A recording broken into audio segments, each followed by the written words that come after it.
Welcome to my channel maths galaxy. अब आज हम लोग एनसीईआरटी 11th क्लास की मैथ पढ़ेंगे। 11th क्लास में आप लोगों को प्रायिकता पढ़ाई जा रही।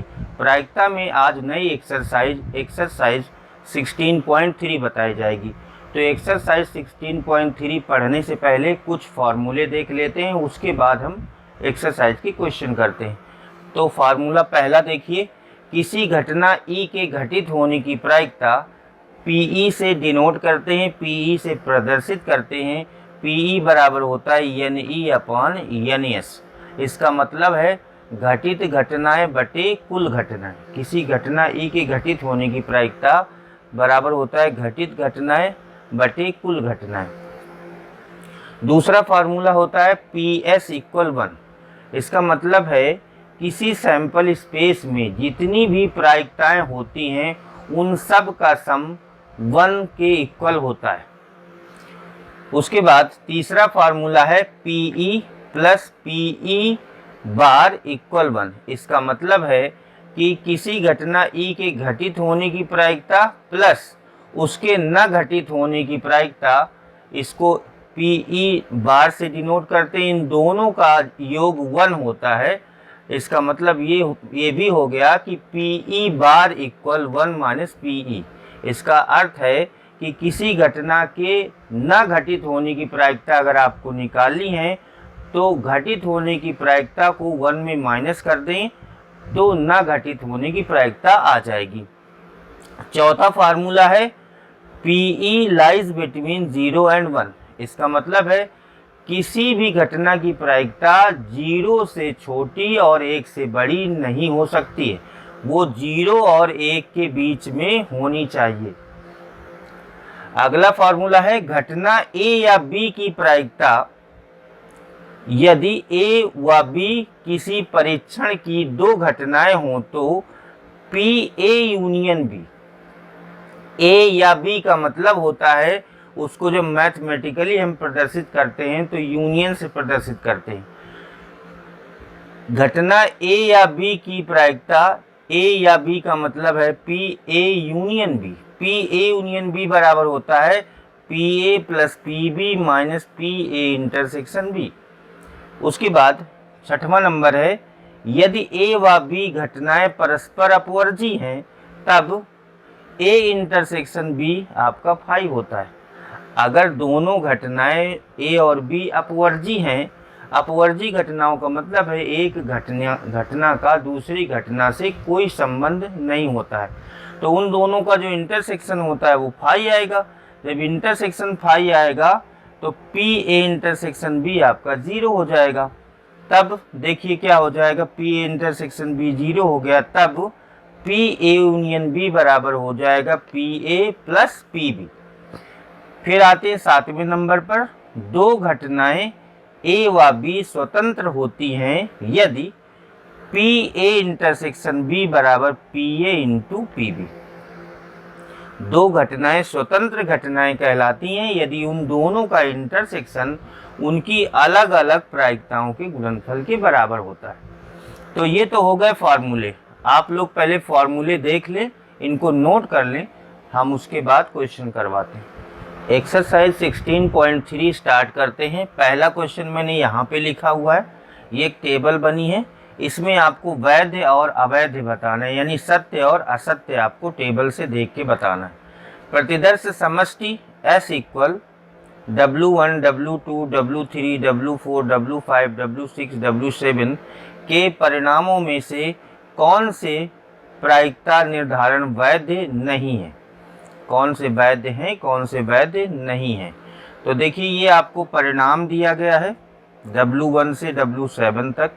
उसके बाद ये A, B, C, D और E, इन सब की प्रायिकताएं आपको दी गई हैं सामने। इसमें आपको बताना है A, B, C, D, E सब को कि कौन सी वैलिड है कौन सी इनवैलिड है। तो इसमें क्या होता है, जैसे A घटना है, A में से जितनी भी प्रायिकताएं हैं इनका सम हम करते हैं पहले A नंबर पे। तो देखिए क्या हो जाएगा, इसको बोलते हैं सिग्मा P, यानी प्रायिकताओं का जोड़।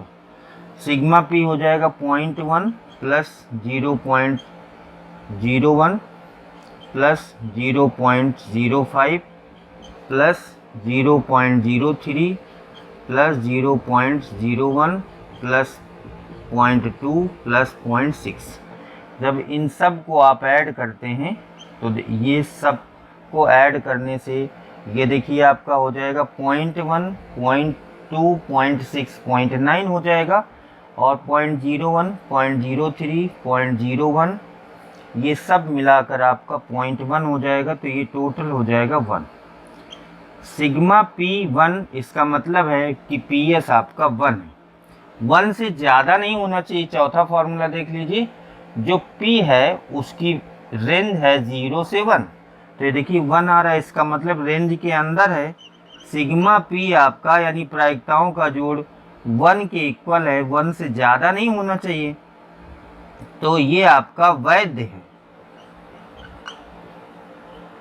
ये वैध है, यानी ये वाला आपका स्टेटमेंट ट्रू है। ये जो ए वाली पूरी सीरीज है ये आपकी ट्रू है। दूसरी देख लेते हैं बी नंबर को।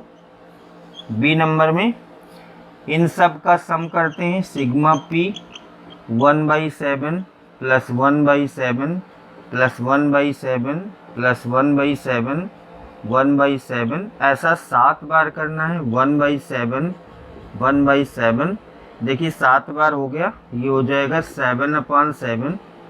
ये भी देखिए 1 के इक्वल आ रहा है, तो सिग्मा P इसमें भी 1 आ रहा है, इसका मतलब ये भी घटना वैध है। वैध आपसे पूछा जा रहा है। और सी नंबर पे दे चलते हैं, सी नंबर पे आ जाते हैं। इन सब का सम करते हैं। Sigma P equal 0.1, 0.2, 0.3, 0.4, 0.5, 0.6, 0.7।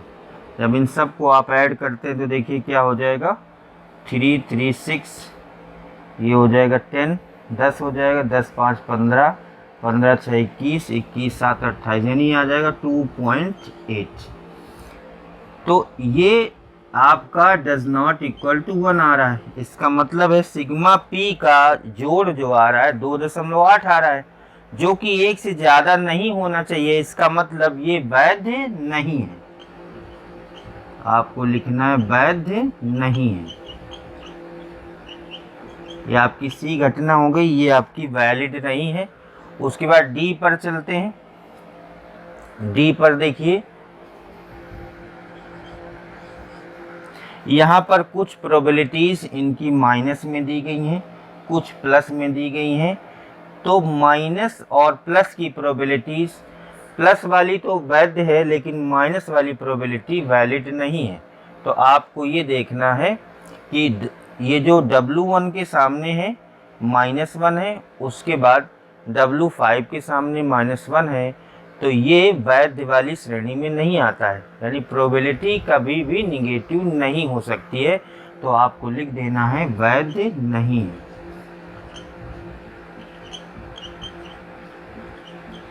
क्योंकि प्रोबेबिलिटी निगेटिव हो ही नहीं सकती किसी की, तो इसमें इसकी निगेटिव दे रहा है W1 की और W5 की। उसके बाद हम लास्ट वाले ई नंबर पर चलते हैं। इसमें ये दिया गया है 1/14, 2/14, इसका सम निकालेंगे यानी सिग्मा P निकालेंगे। तो आपका सिग्मा P 1/14 प्लस 2/14 प्लस आपका 3/14, 4/14, 5/14 और प्लस 15/14 आ जाएगा। इन सब का सम जब निकालते हैं तो देखिए 14 LCM आ जाएगा, ये आ जाएगा 3 3 6, 10 हो जाएगा, 10 5 15, 15 15 30। इसको जब आप कैंसिल करेंगे तो 15/7 आ जाएगा, जो कि 2 से ज़्यादा होगा। तो आपको लिखना है डज नॉट इक्वल टू 1, ये 1 के बराबर नहीं है, 1 से ज़्यादा हो रहा है, इसका मतलब ये वैध नहीं है।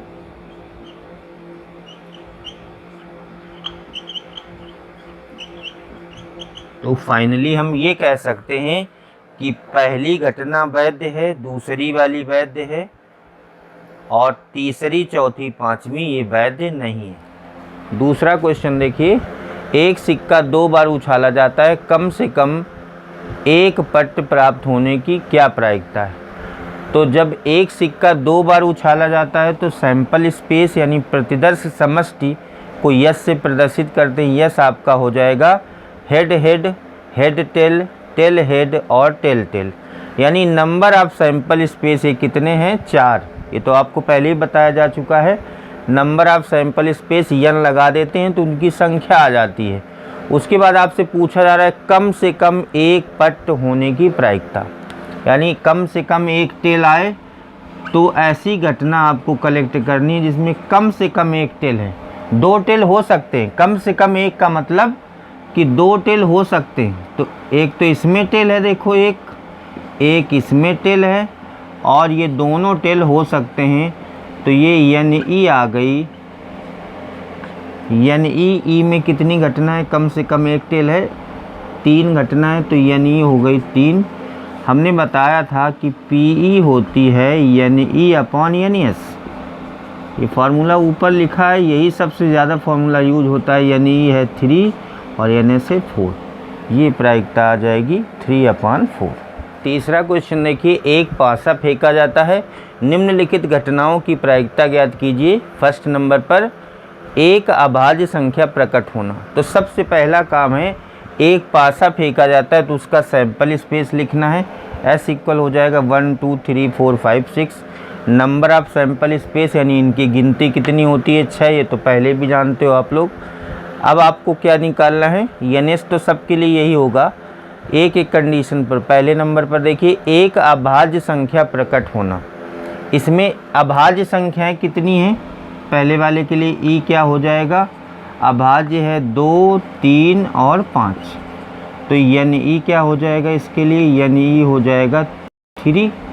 तो प्रायिकता हो जाएगी PE होता है NE/NS 3/6। ये आ जाएगा 1/2।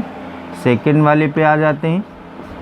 सेकेंड वाले में लिखा है 3 या 3 से बड़ी संख्या प्रकट होना। तो देखिए इसके लिए NS तो सबके लिए सेम रहेगा, E बदलेगा केवल। 3 या 3 से बड़ी यानी 3 4 5 6। तो NE क्या हो जाएगा? इसके लिए 4 हो जाएगा। तो प्रोबेबिलिटी क्या हो जाएगी? PE ये आ जाएगी 4/6 मीन 2/3। तीसरे नंबर पर आ जाते हैं। तीसरे नंबर पर है एक या एक से छोटी संख्या प्रकट होना। तो एक तो है लेकिन एक से छोटी संख्या नहीं है। तो NE आपका हो जाएगा 1। तो PE हो जाएगा 1/6। चौथे नंबर पे आ जाते हैं, 6 से बड़ी संख्या प्रकट होना। 6 से बड़ी संख्या देखिए क्या है? एक भी नहीं है। तो ये हो जाएगा 5। E आपका 5 हो जाएगा, इम्पटी सेट हो जाएगा। तो NE आपका हो जाएगा 0। जब NE 0 हो जाएगा तो प्रोबेबिलिटी हो जाएगी 0/6 यानी 0 हो जाएगी। उसके बाद लास्ट में है 6 से छोटी संख्या प्रकट होना। 6 से छोटी सभी संख्या हैं यानी सब हैं 1 2 3 4 5 6। 3 4 5 6। तो NE हो जाएगा इसके लिए 6। प्रायिकता होती है NE/NS 1 आ जाएगी। तो ये सभी 3 नंबर के सभी पांचों पार्ट की प्रायिकताएं आ जाएंगी अलग अलग। क्वेश्चन नंबर 4 देखिए, ताश की गड्डी के 52 पत्तों में से एक पत्ता यादृच्छिक निकाला गया है और ये आपको 3 चीज़ें ज्ञात करनी है कि प्रतिदर्श समष्टि में कितने बिंदु हैं, पत्ते का हुक्म का इक्का होने की क्या प्रायिकता है, प्रायिकता ज्ञात कीजिए कि पत्ता इक्का है, काले रंग का है। तो सबसे पहले ताश की गड्डी के 52 पत्तों में जो प्रतिदर्श समष्टियाँ होती हैं यानी जो नंबर ऑफ सैंपल स्पेस होता है हम सब लोग जानते हैं वो आपके 52 होते हैं। NS हो जाएगा 52। ए नंबर पे आपको क्या निकालना है? प्रतिदर्श समष्टि में कितने बिंदु हैं। इसी को बोलते हैं नंबर ऑफ सैंपल स्पेस, को ही बोलते हैं प्रतिदर्श समष्टि के बिंदुओं की संख्या। तो ए नंबर में आ जाएगा NS आपका हो जाएगा 52, यही पूछा जा रहा है। बी नंबर पे देखिए, बी नंबर पे पूछा जा रहा है पत्ते का हुक्म का इक्का होने की क्या प्रायिकता है।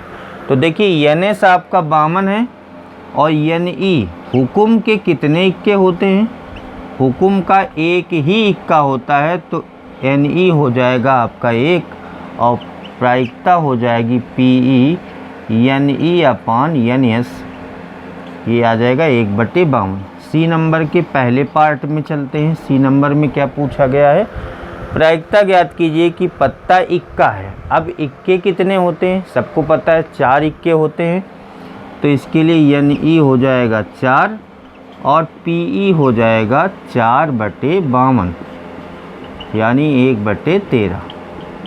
उसके बाद सेकेंड नंबर में आपसे पूछा जा रहा है काले रंग के कितने पत्ते होते हैं, 26 होते हैं, 26 काले और 26 लाल।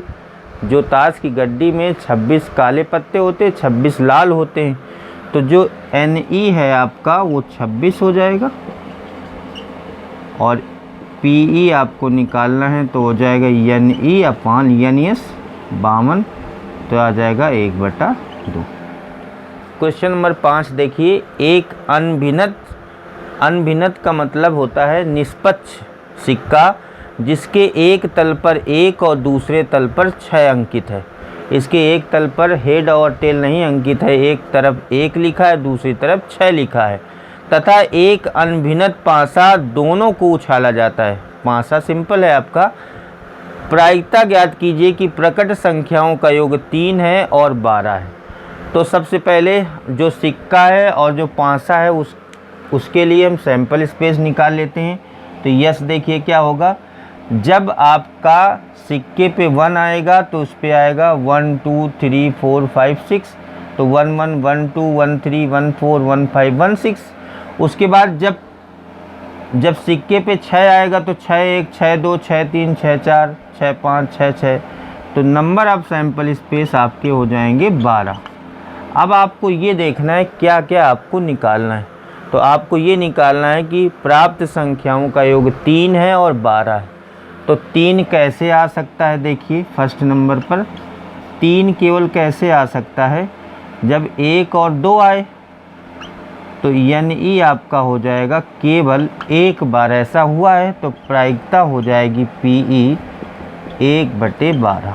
और दूसरे पे 12 आने, 12 का योग कैसे आएगा, जब 6 आएगा, ये भी केवल एक ही बार आया है, तो यानी ये भी 1 हो जाएगा, PE आ जाएगा 1/12। तो दोनों की प्रायिकता 1/12 और 1/12 हो जाएगी। क्वेश्चन नंबर 6 देखिए, नगर परिषद में 4 पुरुष व 6 स्त्रियां हैं। यदि एक समिति के लिए यदृच्छा एक परिषद सदस्य चुना गया है तो एक स्त्री के चुने जाने की क्या संभावना है। तो सबसे पहले सैंपल स्पेस में 4 पुरुष और 6 स्त्रियां, नंबर ऑफ सैंपल स्पेस 10 हो गया।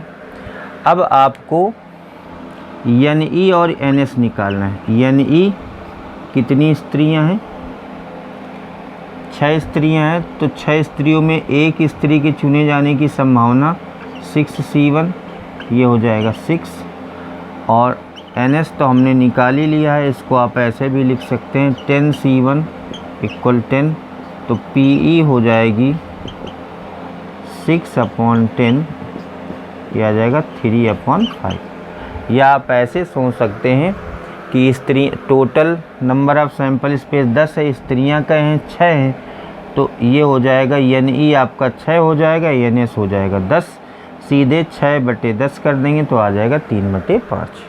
7 नंबर क्वेश्चन देखिए, एक अनभिन्नत सिक्के को 4 बार उछाला जाता है और एक व्यक्ति प्रत्येक चित्र पर ₹1 जीतता है और पट पर ₹1.5 हारता है।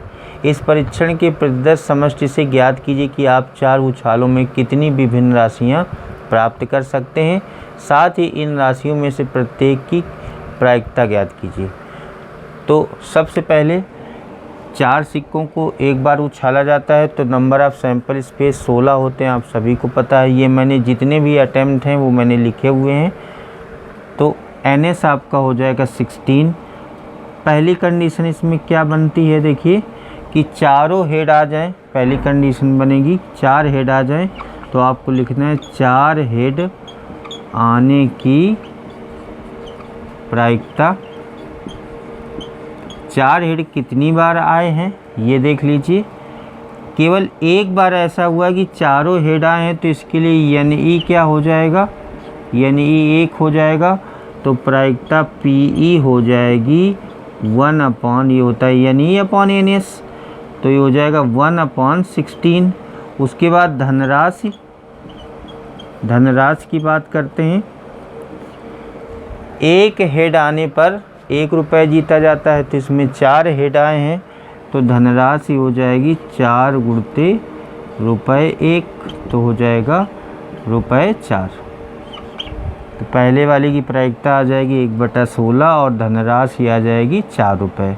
सेकेंड वाले में क्या पोजीशन बन सकती है कि 3 हेड आवे व 1 टेल आने की प्रायिकता।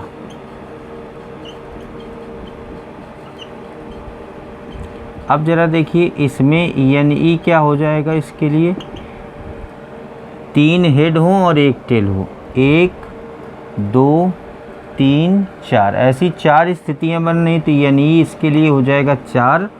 तो PE हो जाएगा 4/16, क्योंकि 4 NS है 16, तो हो जाएगा 1/4। उसके बाद धनराशि की बात करें तो धनराशि आपकी हो जाएगी, देखिए 3 हेड आए हैं, तो 3 गुणते 1 माइनस 1 टेल आया है, तो 1.5, तो यह आ जाएगा ₹1.5, यानी 1.5 रुपये इसका आप प्रॉफिट होगा, यानी लाभ होगा। तीसरा नंबर देखिए, तीसरे नंबर पे क्या पोजीशन बनेगी कि 2 हेड व 2 टेल आने की प्रायिकता।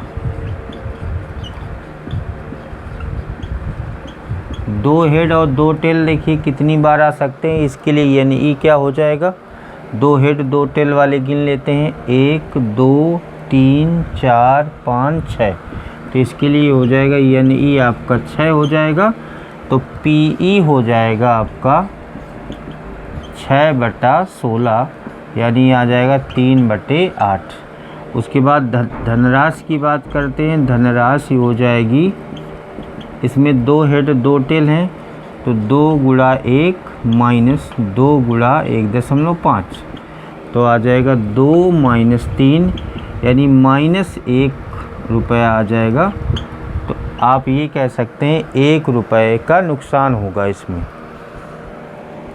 उसके बाद चौथे नंबर पे चलते हैं। चौथे नंबर पे क्या पोजीशन बनती है कि आपका 1 हेड व 3 टेल आने की प्रायिकता।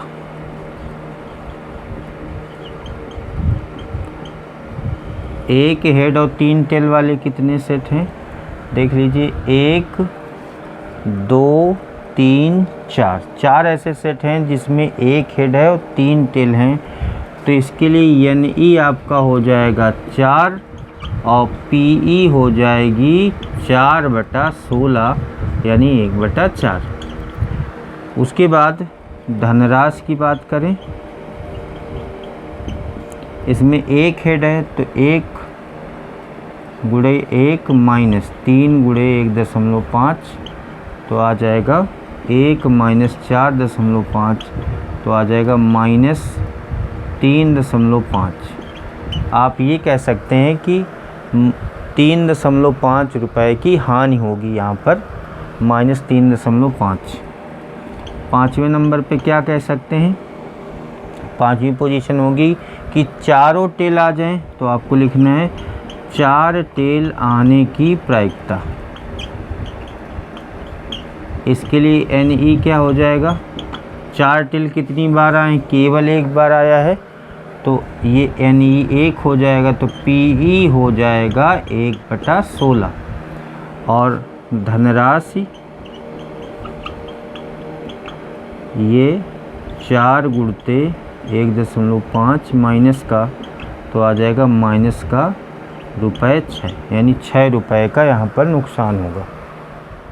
8 नंबर क्वेश्चन देखिए, 3 सिक्के एक बार उछाले जाते हैं, निम्नलिखित की प्रायिकता ज्ञात कीजिए। तो सबसे पहले अगर 3 सिक्के एक बार उछाले जाते हैं तो उसका हमने सैंपल स्पेस लिखना है। Sample space S equal head head head, head head tail, head tail head, tail head head, head tail tail, tail head tail, tail tail head और टेल टेल टेल। तो नंबर ऑफ सैंपल स्पेस हो गया आपका 8। उसके बाद पहला number देखिए, 3 चित्त प्रकट होना। चित्त का मतलब हेड, 3 हेड कितनी बार प्रकट हुए। पहले वाले के लिए यानी ई आपका क्या हो जाएगा, 3 चित्त प्रकट होना है, 3 हेड, तीनों हेड कितनी बार प्रकट हुए हैं, देखिए केवल एक बार। तो ये हो जाएगा यानी ई आपका 1 हो जाएगा, तो पी ई हो जाएगी 1/8। दूसरे नंबर पर आते हैं। दूसरे नंबर पर है 2 चित्त प्रकट होना। 2 हेड कितनी बार आए, 1 2 3, ऐसा 3 बार हुआ है। तो 2 हेड 3 बार प्रकट हुए हैं, तो यानी हो जाएगा 3, यानी प्रायिकता हो जाएगी 3/8। उसके बाद तीसरा नंबर देखिए, तीसरे नंबर पे लिखा है न्यूनतम 2 चित्त प्रकट होना, मतलब कम से कम 2 हेड कितनी बार आए, कम से कम 2 हेड। तीनों हो सकते हैं, तो 2 हेड देखिए 1 2 3, और ये तीनों हो सकते हैं, तो ऐसा 4 बार हुआ है, तो यानी ई हो जाएगा 4। कम से कम 2 कह रहा है, इसका मतलब 3 हो सकते हैं, तो 3 2 और या उससे ज़्यादा हेड कितनी बार आए, तो 1, इसमें 2 हेड हैं, इसमें 2 हेड हैं, इसमें 2 हेड हैं और इसमें 3 है, ऐसा 4 बार हुआ है, तो पी ई हो जाएगा 4/8 आ जाएगा 1/2। चौथा नंबर देखिए, अधिकतम 2 चित्त प्रकट होना। तो अधिकतम 2 चित्त यानी 3 हेड ना हो, तो 3 हेड वाले ना हो उनको छोड़ दीजिए, तो 1 2 3 4 5 6 7, इसके लिए यानी ई हो जाएगा 7 और प्रायिकता पी हो जाएगी 7/8। उसके बाद 5 नंबर पे चलते हैं।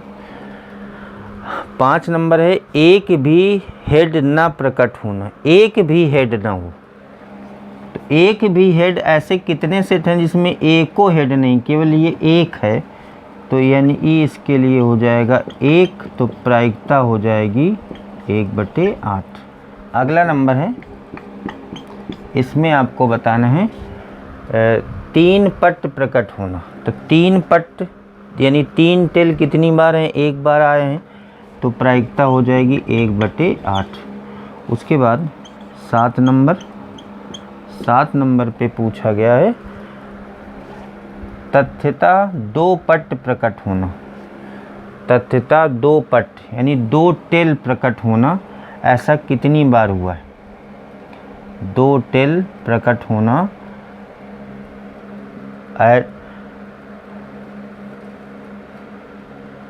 1 2 3, ऐसा 3 बार हुआ है, तो हो जाएगी प्रायिकता हो जाएगी 3/8।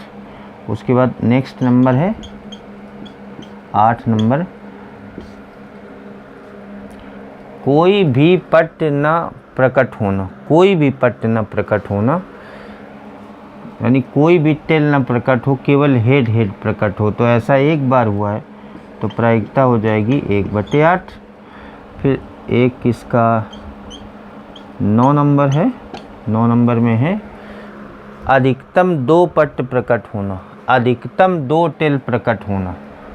अधिकतम 2 टेल, 2 से ज़्यादा ना हो, तो इसमें 2 हैं, इसमें 2 हैं, ये इसमें 1 है, इसमें 1 है, इसमें 1 है, इसमें 1 को नहीं, तो ये हो जाएंगे, ये तीनों वाले को छोड़कर ये 7 हो जाएगा। इसके लिए हो जाएगा आपका यानी ई 7 हो जाएगा, तो पी ई हो जाएगा 7/8। आज हम लोगों ने प्रायिकता की एक्सरसाइज 16.3 के क्वेश्चन नंबर 1 से क्वेश्चन नंबर 8 तक किए। बाकी के बचे हुए क्वेश्चन नेक्स्ट वीडियो में बताए जाएंगे। आज की क्लास यहीं पर समाप्त होती है। Thank you.